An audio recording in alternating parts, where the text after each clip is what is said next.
तिल की फसल में मौजूद हूँ। कुंजद, अक्सर रोगन कुंजद, रोगन तिल हम इस्तेमाल करते हैं जिस्म के दर्दों के लिए और पट्ठों की मजबूती के लिए इसे इस्तेमाल किया जाता है। इसके और भी बहुत सारे फ़वाइद हैं। ये हमेशा खालिस लेना चाहिए और कोशिश करनी चाहिए कि ख़ुद तिल लेकर तेल निकलवाया जाए। ये अल्हम्दुलिल्लाह फ़सल तैयारी हालत में है। ये इस वक्त इसके बीज लग रहे हैं। इन बीजों से तेल निकाला जाता है। ये जब पक जाते हैं तो बिल्कुल खुश्क होकर ये तेल के लिए तैयार हो जाते हैं। बहुत ज़बरदस्त चीज़ है। इसे बहुत सारे नुस्ख़ों में इस्तेमाल किया जाता है। हुक्मा, अतिब्बा इसे मुकव्वी अद्वियात में भी इस्तेमाल करते हैं। ये मर्दाना कमज़ोरी को दूर करता है। तिल बज़ात ख़ुद एक मुकव्वी जिस्म ग़िज़ा के तौर पर भी तस्लीम किया जाता है। तिल के लड्डू, तिल शक्री और हमारे यहाँ पे छोटी छोटी रेवड़ियाँ, तलूंगड़ियाँ जिसे हम कहते हैं, बनाई जाती हैं। बच्चे शौक़ से खाते हैं।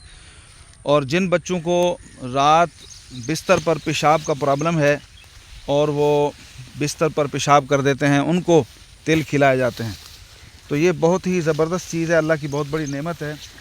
इसे इस्तेमाल करना चाहिए। ये एक बेहतरीन फ़सल है और माशी हवाले से भी देहाती लोग इससे बड़ा फ़ायदा उठाते हैं।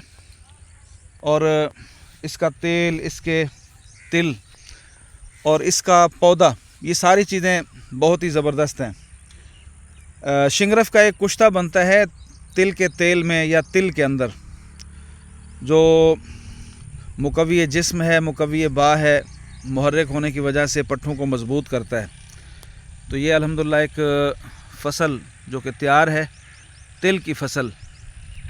आप देख लें, जिन दोस्तों ने तिल का पौधा नहीं देखा, वो ये तिल का पौधा है। इसे अल्हम्दुलिल्लाह यहाँ पे बाकायदा तौर पर बड़ी बड़ी जो है ना, वो जैसे फसलें काश्त की जाती हैं, इसी तरह इसे काश्त किया जाता है। ये ज्वार की फ़सल है। ज्वार की फ़सल के साथ साथ ये लगाई गई है। एक तरफ ज्वार की फ़सल है, दूसरी तरफ तिल की फ़सल है।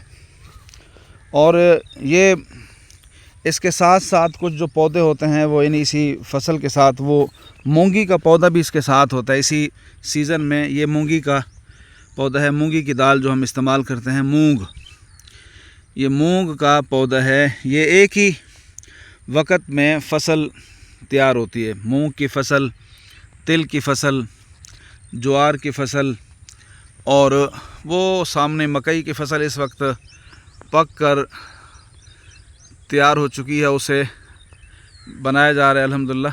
तो ये एक बेहतरीन फ़सल है, तिल की फ़सल।